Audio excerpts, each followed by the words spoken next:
The following podcast is brought to you by Pro Wrestling Connect, Australia's newest choice for event management and brand development specializing in pro wrestling. And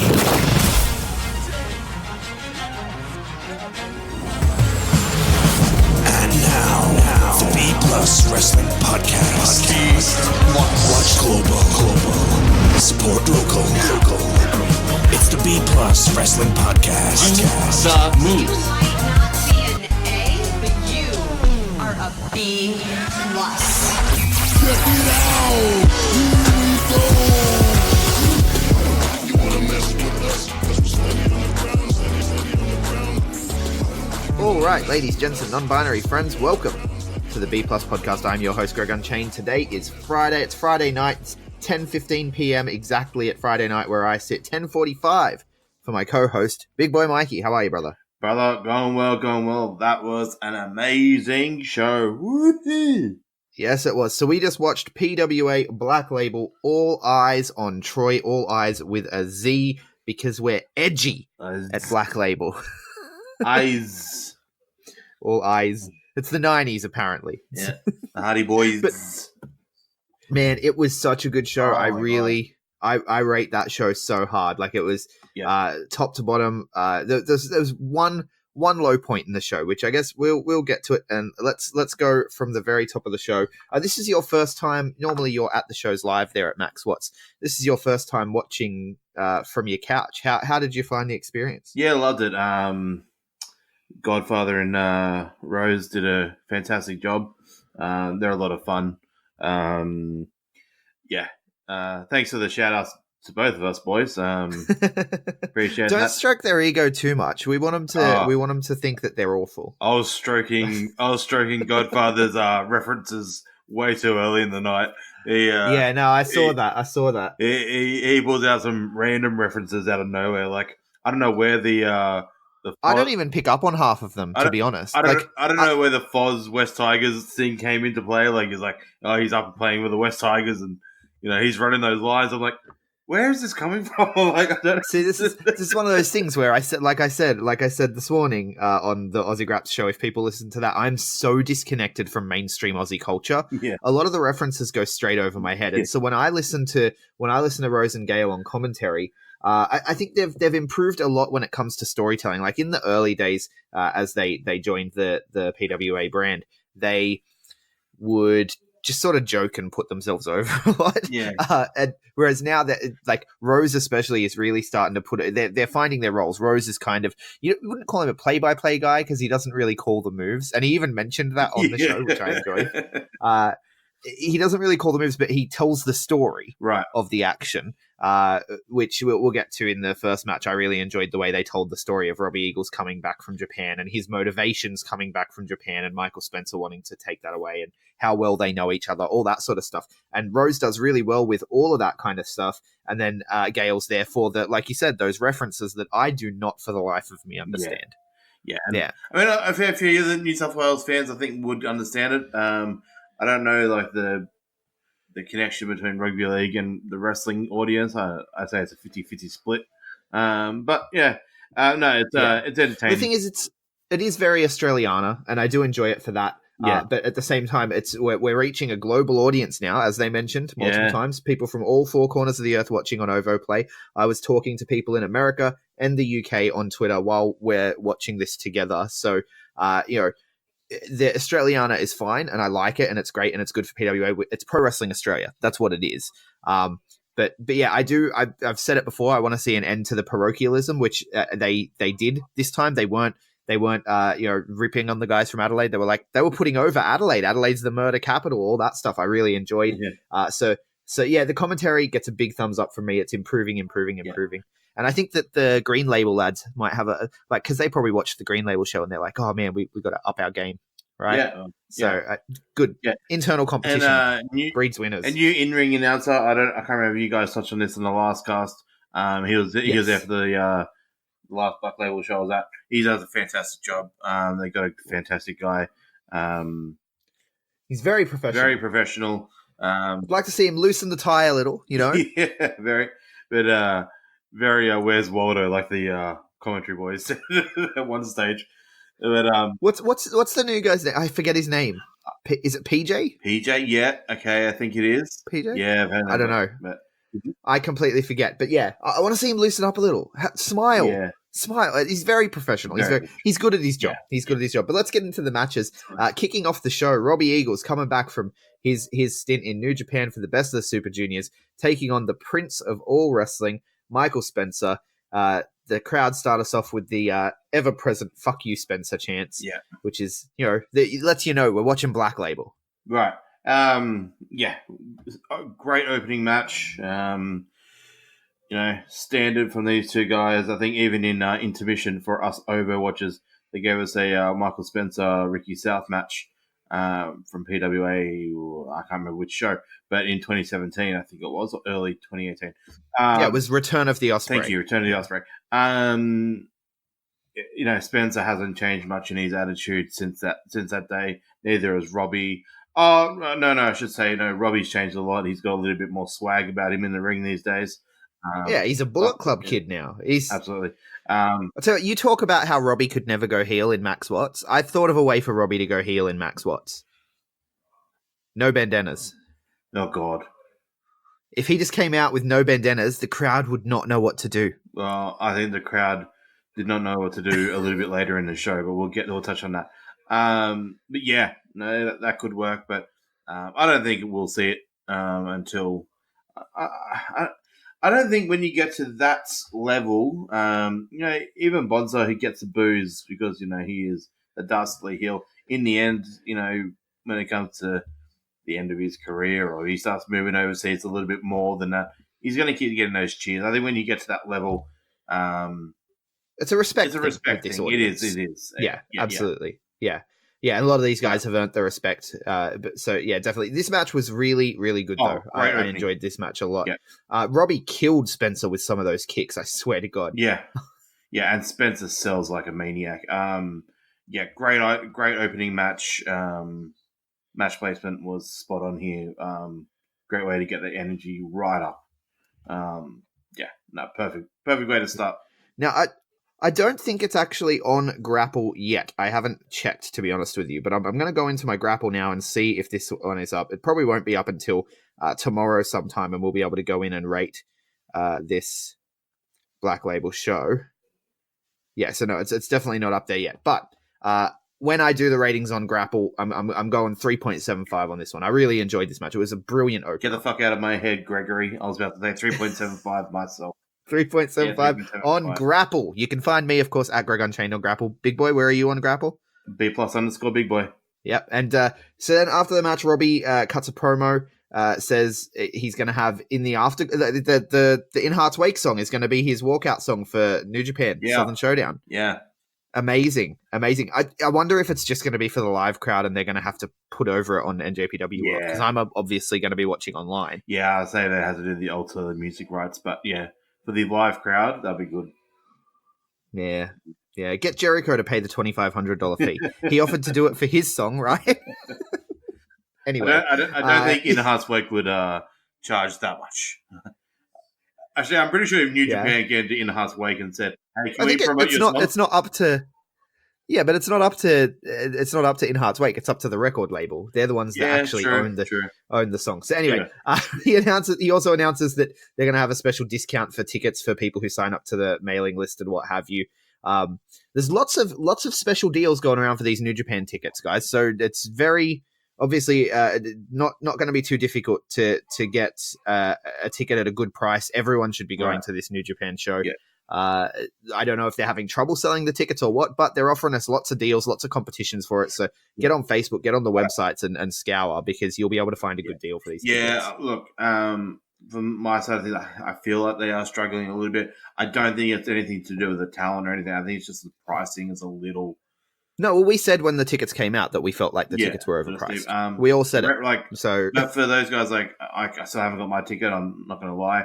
I will be getting mine soon. It's at the Roundhouse. It's in a great location, great arena. I've been to so many gigs there. I've never been to a wrestling show there, but it's a great venue. Such great talent on this tour. Like if you haven't got your ticket, this thing here though, 20% off a $90 ticket brings it down to about $70, right? Like that's like roughly. So that's pretty good. Like you can't argue with that. Then we move on to the next. Oh wait, he did have some words for Ospreay, didn't he? He did. The bring a knife to the gunfight. Yeah. Well, Bullet Club. I see what he did there because he's a sniper in the skies, sniper of the skies. Yeah. It's very late. I'm tired. I just called Robbie Eagles the sniper in the skies. That was awful. Okay. Wow. Rat Daddy making his debut, taking on Jack J. Bonza. What did you think of my boy Rat Daddy? He was awesome. I'm not going to give him the Adelaide MVP of the night. That's set for the other guy later in the night. Yep. No, he's. I get the thing about Rat Daddy. He does look very entertaining. Oh, he's so fucking glorious. That mullet. Yeah. Oh. And the. Yeah. Yeah. What did Rosen call him? The love child of Kid Rock and Billy Ray Cyrus. They also said something about a bumblebee. Yeah. If a bumblebee had sex with a trailer park rapper or something. A trailer park rap, I think it was, or something like that. Rapper, yeah. No, but taken away from that, the match was awesome. Bonzo was clean and clinical as always. Even the way he enters the ring, the way he exits the ring and walks out of the show, it's just clinical, it's just clean. It's just, it was a good match. Rat Daddy's got a lot of upside to him. He's got a mean super kick on him. Oh, he sure does, and I love his attire. Great attire. Great look.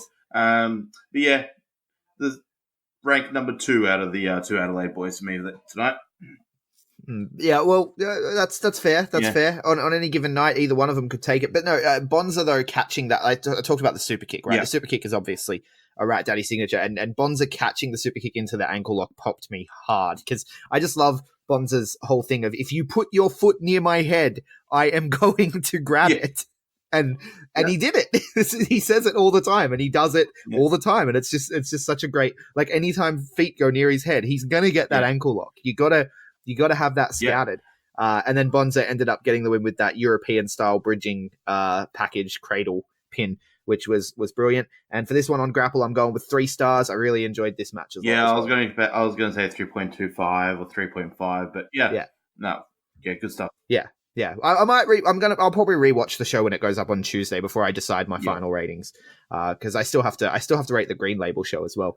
And then we had a big multi-man to do, which we were tossing up, you and I, on the preview show. We were like, either Matty Wahlberg or Unsocial Jordan will probably have this one, we think. And then they did an amazing angle to start the match to ride out Unsocial Jordan. So we had Concrete Davidson, Unsocial Jordan, Sam Osborne, Big Fudge, Donnie Mako, and Matty Wahlberg. But to start off the match, Unsocial Jordan attacks Conco with the tripod, taking him out of the match. And then Unsocial Jordan gets removed, Big Dick Nick swinging that dick all around the place, just making executive decisions, referee discretion. You're out of here, Unsocial Jordan. So we're clearly, going into some more SMS Black Shirt Cool Group stuff is going to happen here, which I really like the way they're setting this up. And it probably brings us to a potential third man for the Black Shirt Cool Group. Yeah, for sure. And before I touch on the match, Matty Diamond was pulled out of this match on his own accord. He's not feeling too well, so Paul Mort was stuck at home on the couch watching from over like us. Watching with the rest of us, Hope you get better soon, mate. But yeah, the match was fun. Donnie Mako got the call up from Green Label. After a good showing on Green Label last week, they pulled up Donnie Mako for this show. Brilliant stuff. This is fun. So this became a 4-way. Yep. This became a 4-way, and I thought that this was really the Sam Osborne show. He was a star here. I mean, all guys had a bit of shine. Fudge with his Ultimate Fighter moves. Wahlberg, wow. I don't know how you get more swag about you, but he's come back from the island. I'm guessing they shot in Fiji because he had a Fiji. Somewhere in Fiji, But he got even more swag on him and more confidence, which is crazy. I think he blows that confidence meter out of the water. But thing is, he's come back with, like, when his music hit, that face pop, right? And I talked about, with the 21st Century Success Story series, I talked about that kind of turned him face to me because you saw him be vulnerable. You saw him, pull that mask away and talk about why he wears that mask of the braggadocious bravado, over the top, bro sort of thing that he does. And he pulled that away a little and let us see what was underneath. And it made him a face by default. And because he was telling the truth about everything as well. And he lost the match, which only makes us want to see him win more. So the crowd are all on the side of Matty Wahlberg now. And it's very eerie similar to the main event of this show. The subtle turns and Matty Wahlberg's just, he was on fire. Like you said, Sam Osborne. It was a very good coming out show for those who didn't do Green Label for Mako. He looked great in his Max Loss debut. Fudge is always entertaining as hell. Yeah, like you said, the that starting thing with Black Circle Group and SMS, I reckon it's going to turn into some sort of like 3 or 4 way like stable thing between Babes, Velocities, Black Circle Group, SMS. I mean, SMS, the 4 of them. Some sort of like multi-man tag match or something, because they're all sort of intertwining their rivalry here. So I can see something like that for Quarter Arms. Paris and Drew to have their match later in the night. But obviously they'll need something to do at Quarter Arms. So I could see maybe like a fatal 4-way between the four tag teams or 4 stables or something. Yeah, potentially. I'm digging the focus on stable warfare that's happening. I'm a big fan. After the match, Matty Wahlberg gets the win here with the triangle choke, which I like that they're building up the triangle choke. And I'm going to do some fantasy booking a little later. But he locks that triangle choke on Ultimate Fighter Fudge, who taps like nothing else. And the match over. Just by the nature of multi-man matches, I think that, I'm giving this one 2.75 probably on Grapple, but it's just because multi-man matches aren't really my thing. PWA do them better than most, but multi-man matches, I struggle to really, really get invested. I was going to go 3. Yeah. I feel like you're always going to be 0.25 higher than me on PWA because I'm trying really, really hard not to be biased because I want to, I'm a big fan of PWA, but I still want to maintain my integrity. If there is such a thing in what I do. But after the match, Matty cuts a promo on commentary, and he said something I thought was really interesting. Aussie wrestling, if you think you're someone, I'm here to take you out. I feel like there's going to be a lot of someones who may take exception to that. Well, he's got a MCW match next month, doesn't he? Well, he's. I think he may be taking part in the Ballroom Brawl. Like their Rumble sort of situation. Yeah, which is cool. I mean, he's going to turn into a bit of a mainstream-ish star for a while. I mean, reality TV is king in this country. You can be on Gogglebox and become a superstar. Here's what I want to see. Aussie Wrestling, if you think you're someone, I'm here to take you out. There was a TMDK name not mentioned when they booked the multi-man match at the end of the first half of the show. Yeah. Right? There was a certain man who's all about the business. And I think you would think he's someone in Australian wrestling. I'm hoping we'll get Matty Wahlberg versus Slex at somewhere down the line in PWA. Not in MCW. I'd want to see it happen in PWA. Yeah. Well, I'm surprised that Slex, we'll talk about it in a minute, hasn't been officially... His name wasn't mentioned for Quarter Arms. I wouldn't mind seeing a one-on-one between those two if he's not going to be involved in the stable warfare. But anyway, yeah, definitely. That's my fantasy booking. Like if Aussie Wrestling, if you think you're someone, I'm here to take you out. The first name that pops to my head is Slex. I want to see Slex versus Matty Wahlberg. I think that would be an incredible match. I can see that. Anyway, moving on, we get this. This was the low light of the night for me. Adam Hoffman and Full Force Matt Rogers. What do you think of this match? I actually like it, and I had this conversation at the Black Label show in May. I always forget the name of the shows. What was the last one? God, I'm a terrible fan. What was the last Black Label show? The Once Upon a Time in Max Watts? Yeah. When the Matt Rogers Hoffman match happened last time, everyone's like, I don't know, I don't like it. I was like, I do. It's just because everything else in PWA is so full force. No pun intended. Everything's so full force. You got Robbie Spencer straight up. You had Bonza Rat Daddy. You had the mixed match. You had these other amazing matches post this. This is just two old fashioned hoose boys, just going ham at each other and just beat them up brawlers. It's kind of like an old, I don't know, like a Taker versus Triple H in a mini weird way, like back in the day. Yeah, but I don't know. But look back to Green Label. Back to Green Label, right? And Kai Drake and Richard South. Sorry, Kai Drake and Richard South. That was just two big boys hitting each other a bunch, right? Just hitting each other hard. And they're not even the biggest of boys, right? Like Matt Rogers. This is the thing with I'm not the biggest Matt Rogers fan. I don't know why. I haven't seen anything from him that really makes me go, wow. You know what I mean? And so and I don't just mean that in a way of, oh, well, I want to see Canadian destroyers and all. I'm not that fan. No. You know I'm not.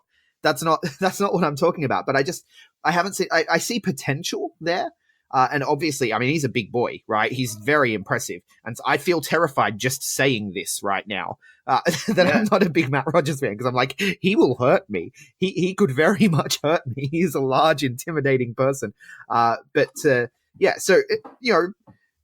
with full knowledge that I'm putting myself at risk of bodily harm here, I don't know. I don't know if they just don't have the chemistry, but this is the worst Adam Hoffman match I've ever seen. Like, I love Adam Hoffman. Like, I'm a big fan of Adam Hoffman. And he has, Chapo likes to say he has the best spine buster in wrestling.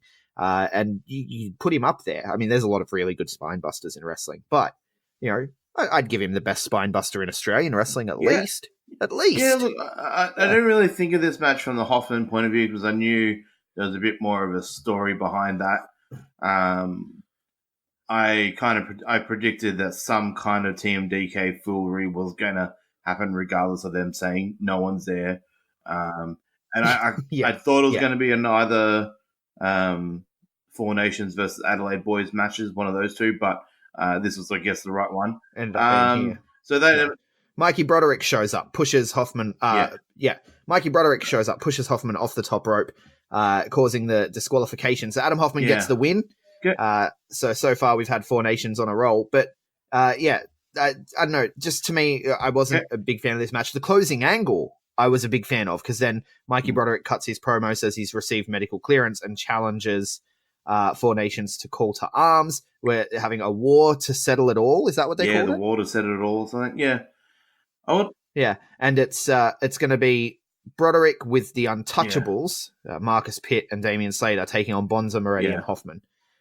Yeah, interesting. Obviously, Troy may be now busy, but I would love to have seen maybe like a 4-on-4 or something like that. But this makes sense. This makes sense. Quick little note on Rogers. For me, there's something about Rogers. He reminds me, and it's not a bad thing, he reminds me of like 2001, 2002 Taker. I mean, looks-wise, size-wise, movement-wise.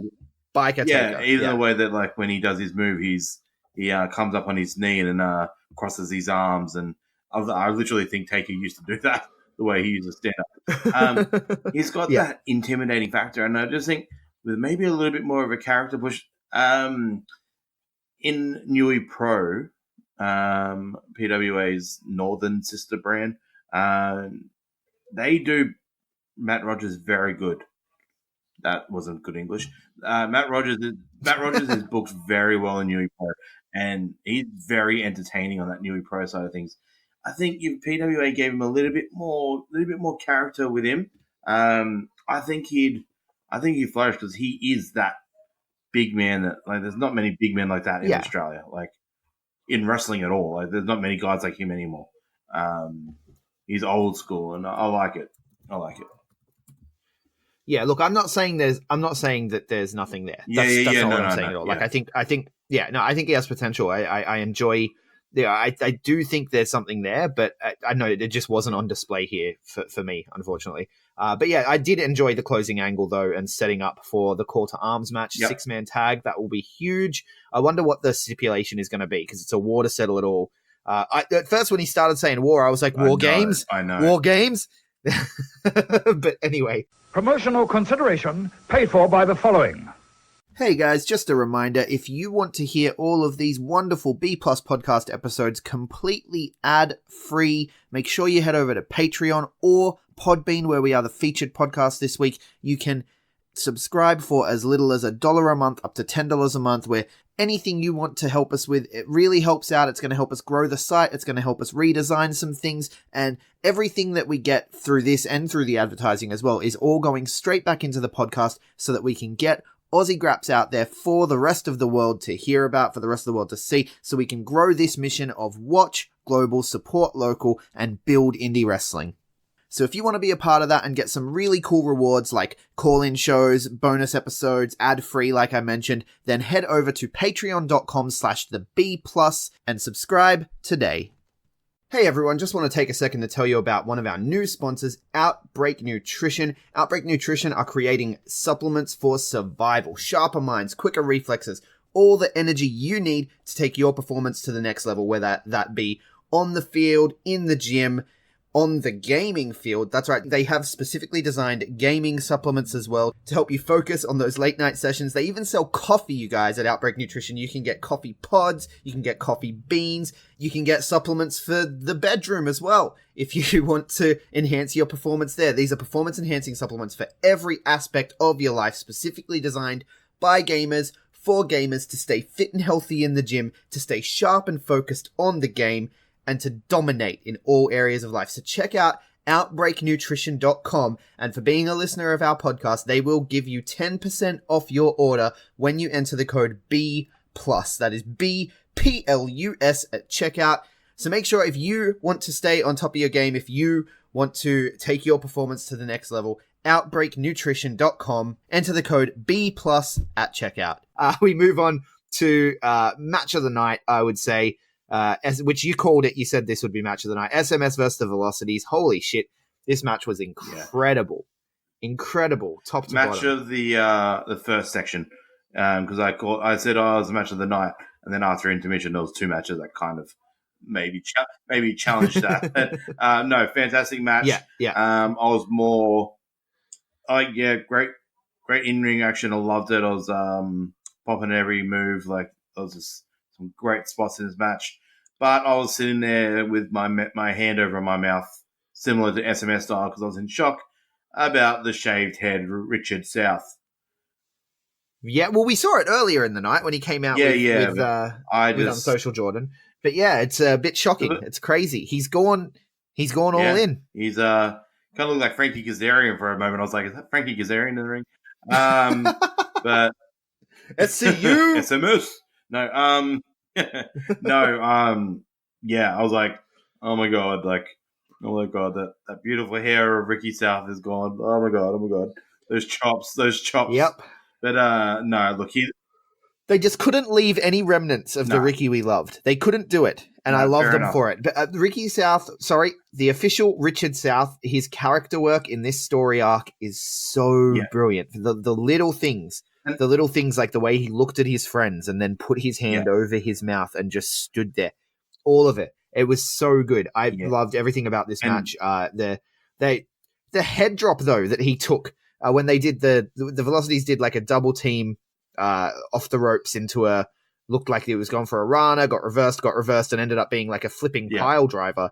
And it just, man. Even that they even called back that spot from Coliseum tournament where Paris was on his shoulders. Yes. They called that, but then on the shoulders and reversed it. Everything was good. Take nothing away from Tyler Payne as well. Tyler Payne is doing a great job with his SMS angle as well. He's doing a great job with this. And Tyler Payne is very severely, not underrated because everyone sees how good he is, but when he's in a ring with South, Paris, and Jude, he's going to be a little bit overshadowed sometimes. But he's fantastic in his own way. I love.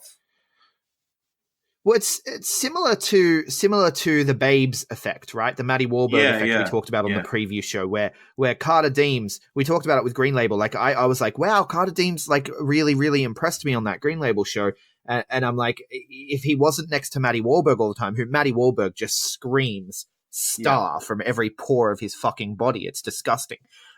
So if you're not standing next to that guy, then you can look really impressive. And I think the same thing goes here, right? Like Tyler Payne has a lot of tools to be incredible and to really, be considered a star. But then he's standing there right now next to Ricky South, who, like, once again, just like Matty Wahlberg, every pore in his body screams star to me. And Unsocial Jordan, who's one of the best, long-term, all-rounder, solid hand, character worker. Like, Unsocial Jordan is the Miz of Australian professional wrestling. I mean, there's a reason why he got voted Wrestler of the Year by his peers at PWA last year. He's heavily underrated by the fans and the crowd, but he's incredible. And so when you're standing next to those two, it's going to be easy to be overshadowed sometimes. And I mean, he is nobody. So so Paris and Jude, number one contenders. They obviously won't get that match at Call to Arms. I would have liked to have seen it at Call to Arms, but I'm guessing it'll be for the next show after, obviously, because the champs are locked up in a unless there's like some sort of like green label show on the way through to Call to Arms that they win the titles, that or something. But because I would have liked to seen all three titles defended at the main show. No, I think it's better. I think it's better to have the Four Nations fight off the invading TMDK, and then they put over the Velocities, and it's even bigger, because we beat the guys who just fought off this invading army. That's if they fight off the invading army. I don't know how long this story is going to go and how many more TMDK members are going to come in, because there's a lot of dynamics that you can do with that, because there's a lot of people in TMDK, so there's a lot of ways it can go. True. Yeah. So then we go to intermission. Good spot to leave it at intermission. Now, what are you rating that one on Grapple? Because I'm giving that one a solid 4 stars. Yeah, I was 4 as well. So I was leaning towards about 4.25 because I thought this was match of the night at that stage, and then 2 other matches later in the night just pipped it for me. So this is my third best match of the night. Yeah, third best match of the night for me so far. No, not match of the night so far. Third match of the night by the end of it. Sorry. I get what you're saying. Anyway, we move on after intermission. After intermission, we come back. Obviously, during intermission, we did get to see a bit of the beer pong with Matty Wahlberg. It's good to see Matty Wahlberg back doing the beer pong. No offense to Session Moth Martina, but Matty is the king of beer pong. Yes, he is. Congratulations on her NXT UK signing, by the way. That's pretty cool. Yeah. Oh, yeah, absolutely. That's amazing. Then we move on and we kick off the second half with the Rapscallion Mick Moretti against the debuting Tommy Knight, big boy from down here in Adelaide. Of course, he's the man who defeated Jonah Rock in his last match in this country. And I tweeted that out, actually, and Rose brought it up on commentary, read my tweet verbatim. Where I said that he had to, Jonah Rock changed his name because of Tommy Knight, which, I popped for that because I wrote it. So that was fun. But Tommy Knight, what a fucking debut here. Okay. He is the Adelaide bloody MVP, mate. He's phenomenal. Everything about him. Did you say he's only been gone for 2 years?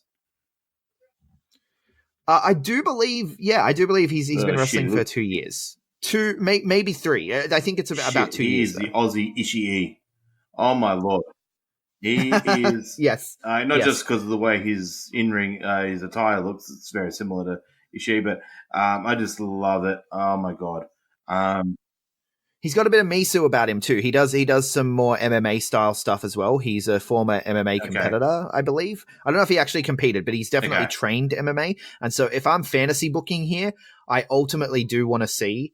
I hope that they do bring Tommy Knight back and build him up as sort of the new big boy in town, because I want to see Tommy Knight versus Caveman Ugg, obviously. That's like just amazing. How good would that be? But I want to see Tommy Knight versus Matty Wahlberg. Yeah, okay. I was about to say that'd be good. But they were selling, Rose and Godfather were selling, made it sound like Tommy was going to kind of be like, oh, this new guy, They didn't do that with Rat Daddy. So maybe they do have a bit more, I guess, room for Tommy Knight to come back more and more, but I'd love to see him again. Well, I hope we see both of them. Oh, yeah, absolutely. But for some reason, I just picked up on the commentary through that match that they were kind of selling Tommy Knight as like a not a new PWA roster member, but kind of like the new Jonos in like the new like. Well, I feel like given how good the match was, I'm going 3.5 with this on Grapple. Possibly 3.75 on rewatching it. I'll have to rewatch it. I'm going 4.25. Whoa, okay, yeah, big match. Well, I feel like like I said, I have to rewatch it. But they started off with some of the comedy stuff, which I really enjoyed. You know, Mick playing the mind games and Tommy wanting to wrestle, and then but then they kicked it into high gear, and I really loved this match. So, but I think given how good this match was, and given the reception Tommy Knight got, if he wasn't in the conversation amongst the booking team and what have you for Coliseum, he's got to be now. Like, I feel like Tommy Knight in Coliseum would make me very, very happy. Yeah, I'd like to see that.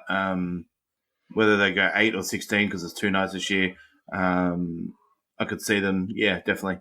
He's a great spot for that. Because the thing about Tommy Knight that stood out for me was I am the biggest Mick Moretti market like out there. I could watch him all day long. But if you're a wrestler that takes me away from Mick Moretti and I'm watching you, you're a fucking star. Because I was not focused on Mick Moretti during this match. I was focused on Tommy Knight, and I was like, "Oh my god!" So that's saying. Well, he has a presence, and when he took the Mick Moretti headstand spot, and he was like, "Nope, you can't flip me over by my neck. Look at the size of this fucking neck," and just picked him up and powered him over. Like, it was incredible, and the crowd popped for that. And I felt like that was the first moment where the crowd were like, "Ooh, we want this guy back." And I was hoping for a "please come back" chant, but they ended the match. Obviously, Mick Moretti picked up the win, ultimately with a nice brain buster there. But he picked up the win almost out of nowhere. It was kind of a veteran desperation reversal situation. Tommy Knight could have had this match. It was very close. And then the crowd did, after Mick Moretti made his way to the back and his music stopped playing, the crowd chanted, "Tommy Knight, Tommy Knight." And it made me very happy to see the PWA crowd send him off with a chant of his own, because he clearly won them over. Great debut. In rewatching it may bump up to 3.75 or 4, but I have to rewatch it for sure. So I'm at 4.25 because, like I said, the tag match was the match of the night at the time. This just eclipsed it a little bit. Fair enough. And then the next match, I mean, prefects. No, I'm joking. 5 stars. 5 stars for the schoolboy, Kai Drake and Jimmy Townsend. This match, oh man, the prefects are on a roll. Yeah, this is my low point of the night.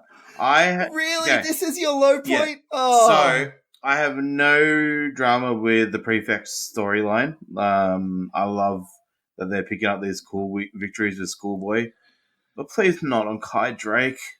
Kai Drake should have been in that fatal 4-way earlier in the night. Like, I am a huge Kai Drake fan, but it worked, man. It worked because Kai Drake was taking his time. Kai Drake was savoring it, and it was. I tweeted about it actually. I'm scared of Kai Drake now because his sadistic smile as he chopped the shit out of Jimmy Townsend. But the thing is, he was enjoying himself too much, and he didn't focus on getting the win. And then that textbook slingshot Schoolboy. See what I did there? And he gets the win, and it was amazing. I thought it was perfect. And I'm looking forward to where it goes. Look, it was a good spot. I just Sam Osborne last month, and now Kai Drake in this one. Just like, I don't know. It's fine. I mean, Sam Osborne's had a killer month since that loss, so maybe Kai Drake has a killer month for the next month. But I just want to see Kai Drake do more. I just love Kai Drake so much. I don't know. I just want to see more. He's great. Kai Drake is great. He's one of the most underrated guys that there are there. But this is the thing. This is the thing with a roster as good as PWA's roster. Some people have to lose. Yeah, I know. Some people have to lose. And if the story is good, which you've said yourself, you're enjoying the story, the Schoolboy thing is, you can't beat the Schoolboy. Yeah. Nobody kicks out of the Schoolboy. It's great. Just enjoy it, man. Just enjoy it. I'm sure Kai Drake's enjoying it, right? Yeah. So it's that's the thing. The roster is so fucking stacked with talent. Some of the guys have to lose. It's just the way the cookie crumbles. And I love that this is now the I don't know if it's like a sort of blueprint that they're sort of doing. It's the match in between the two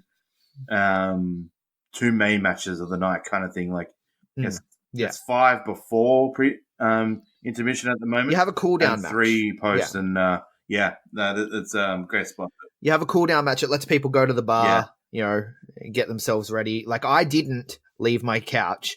I did an intermission. I went and got myself a dessert. But after the intermission, I was on my couch the whole time. And by halfway through the Jessica Troy versus Shazza McKenzie match, I needed to go to the toilet so bad. And I wasn't even drinking alcohol. Yeah. So you got to think of those in attendance, right? True. But then we get the main event. So I gave that one 3 stars. You're going to give it less, obviously, because it was your low light of the night. But let's roll past that. Jessica Troy, Shazza McKenzie. Great hype video to start off. Let's start there. Yeah. 2.75 for the match beforehand. I'll go 0.25 below you on that one. But this one is okay. This is going to be a huge call. This is the best pro wrestling women's match I've ever watched live. Okay. Best pro women's wrestling match I've ever watched live. 4 point. Like ever. Like that. Anywhere. Yeah, like I've watched live, as in not on TV and stuff, but like being in the arena, the best women's match I've seen. Fair enough. 4.5. 4.5. Okay. I don't know, give it an extra like 10 minutes and it would have been a 5. This had everything. Okay. See, I don't know about like length and stuff, and also I haven't put a rating down for this match yet because towards the end I could not focus because I needed to pee so bad. so I'm just gonna be completely honest. I haven't rated this match yet, but I really did enjoy this match. The lots of technical wrestling. I love my technical wrestling, and Jessica Troy is one of the best in the world with what she does and trading hold for hold and trading. And Shazza McKenzie doesn't get highly rated enough for this either, but trading hold for hold and going. With the rolls and all that sort of stuff. That was my jam. Then they took it to the outside, and I swear, was it Shazza ate the chair face first? Oh, I thought she was dead. Yeah. I thought she was dead. But there was some really strong, really solid action in this match. And we talked about the subtle turning, right? And when she hit that power bomb on the outside, and I had literally just said to someone in DMs, like, I like Shazza's my personal favorite Australian wrestler. We all know this, and I love Shazza McKenzie, but I really love Shazza McKenzie as a bitch heel. Yeah. Well, yeah, and when she did that subtle turn, when she hit that power bomb off the apron onto the floor. And the crowd were like, "Oh, what are you doing?" Like the crowd started booing her, and she ate that up and took Jessica Troy to the stage and started playing up that heel. Oh man, like that's Shazza McKenzie at her best. And look, Ugg did that with Wahlberg versus Ugg back in March. He did this. He did very similar. He was like, "Oh, hang on," and Ugg can do good heel, and Shazza also can do good heel because the commentators actually caught a couple of boos during her intro. They actually called it boos there, and I was like, "Oh shit!" Then I didn't hear much of it. Like there was people cheering Troy, and then after that powerbomb spot, I was like, "Oh yeah." There's that Maddie Wahlberg swing that like the crowd are firmly behind Troy. Like definitely. And I loved the story that they told on commentary here. This is where my hat goes off to the commentary team, and this is where the commentary has gotten so much better over the months because the story they were telling here with this match isn't just a match. Like, okay, it's already the most important women's match you can have because it's for the PWA title, right? But they sold this story as it's not just for the title. It's for the future of the women's division. Shazza McKenzie wants to focus on going for the PWA title. If she wins this match, her intention is to challenge Ugg. We don't know when we'll see a PWA title defense. Whereas Jessica Troy wants to save the PWA division. She wants to save the women's division in PWA because there are people who have not gotten shots because Shazza McKenzie is too focused on other things, being a martyr, as it were, right? And so the way they sold this story about how this match was not just for a title, it was for the very future of the women's division in PWA was amazing. Like I was salivating for Jessica Troy to win. And when because to me, and this is the old school PWA fan in me, when I hear PWWA, I think of shows at Parramatta, I think of shows at the Cube, I think of the all women shows, which was some of the first exposure to women's wrestling I ever had. And where I was like, oh, this is good wrestling because we were in somewhat of a Divas era on TV, right? the Bellas were big at the time, I think, when I went out to these shows and saw, your Casey Cassidy's, your Billy and Peyton. You saw Dakota Kai. We saw Rhea Ripley, right? And these girls were on the PWWA all women's shows that I went to in Sydney. And so when they say this is for the future of the PWWA division, I'm like, we have such a great women's roster in Australia when you look at the country overall, that you could bring back those PWWA shows, right? And so I'm salivating for Jessica Troy to win at this point. And then when she did, I popped huge. Like, I got off my couch and clapped my fucking hands, because this match was so well put together in the way they told that specific story. This isn't about a title alone. It's about the future of women in PWA. Yeah. Amazing easily stuff. Book a PWA pink label? No. Well, it's got its own name. It's PWWA. But yeah, go PWWA pink label. Fuck it. Why not? That'd be amazing. I mean, like you said, like that list of names that have been through the women's division in PWA, whether they're regular MCW girls or New Zealand guys like Dakota, I mean, the names that have come through PWA's women's division is insane. I mean, there's women sprinkled all over the world that has, Madison Eagles training as part of it. You got Charlie Evans repping it over in the UK. You got Billy and Peyton repping it on fucking WWE. It's insane, and the quality that's there, not just in the country but in New South Wales. I mean, you got Xena, you got Belle Pierce, you got Steph, you got the girls up in Newey Pro, name blanks. There's a host, Kingsley. Oh my god, there's Kingsley that hasn't even debuted in PWA yet as a wrestler. There is a host of girls. But then you got to look at elsewhere in Australia as well. Absolutely, right? Like I mean, there's enough to support PWA shows in Sydney. Oh, just at their own academy, they've got enough just to support it, let alone the rest of the country. Yeah, like you said. Yeah. But then when you bring in people like your Kellyanne's, your Avery's when she returns from UK, Indy Hartwell, Vixen down there in Melbourne, I'm a big fan of her stuff as well. She brings like a real hardcore vibe. She's the hardcore bitch, of course. You got Stella Nix and Lena Cross both over in Perth doing fantastic stuff. You got Riley down here. You got Mickey Fortune down here. You got Izzy Shaw down here. Like, there's Aria Rain up in Queensland. Show some Queensland some love too. Like, there's a lot of talent. Has Tali debuted with PWA yet? Yeah, she's done Newcastle Pro, I think. Yeah. So Tali as well. Like, there's a lot. They could definitely do. I'm calling it now. PWA do pink label. You got the girl from Kiwi as well that just came over, Candy. She's fantastic. Candy, definitely. Yeah, there's a whole host of women wrestling, and I'd love to see. I don't know if Jess Troy would do this, but not to take a play out of WWE's book, how dare I? Like a Jess Troy Open challenge, like for the next two shows, like challenge for that title, like put her title up each show, like bring that. You know. Definitely. An open challenge for Call to Arms, maybe. And then get on the stick and announce a PWWA pink label and a tournament to determine a number one contender, right? Yeah, PWWA Coliseum, its own Coliseum. I said 16, but I said 16, maybe 8 men, 8 women. One more. That'd be sick. Yeah. Well, like, look, because here's the thing. I love the way PWA do intergender, the way they're not afraid to mix everyone. Right. They look at them as they're just wrestlers, right? I love that. But at the same time, I love me an all-women's show, because the reality of women in wrestling is that there are less of them. Yeah.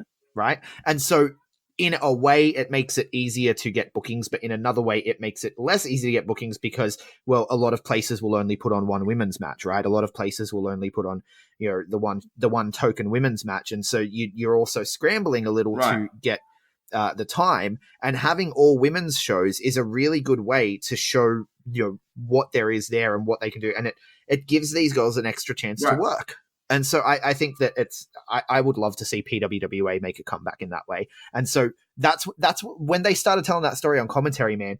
Like, how could you not pull for Jessica Troy? The fate of the women's division is in her hands now. And I wouldn't mind seeing a bit of a Chazzy Hill turn. Oh, no, hell no. That'd be amazing.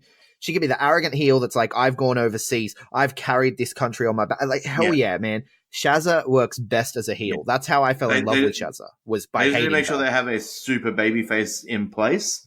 Jess Troy is, like, she's got that pop, but she's that Maddie Warburg in the middle line.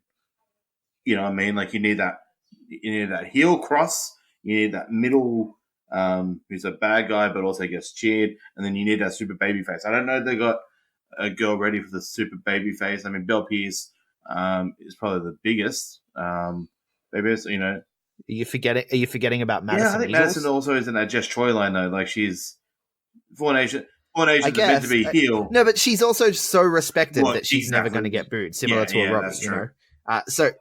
But that was the show. It was an amazing show. I think I've talked myself into a 4.5 star rating on that main event just because of the story and the emotion it's giving me. So I'm going to have to watch it again and to really be objective because, like I said, I needed to piss. It was bad.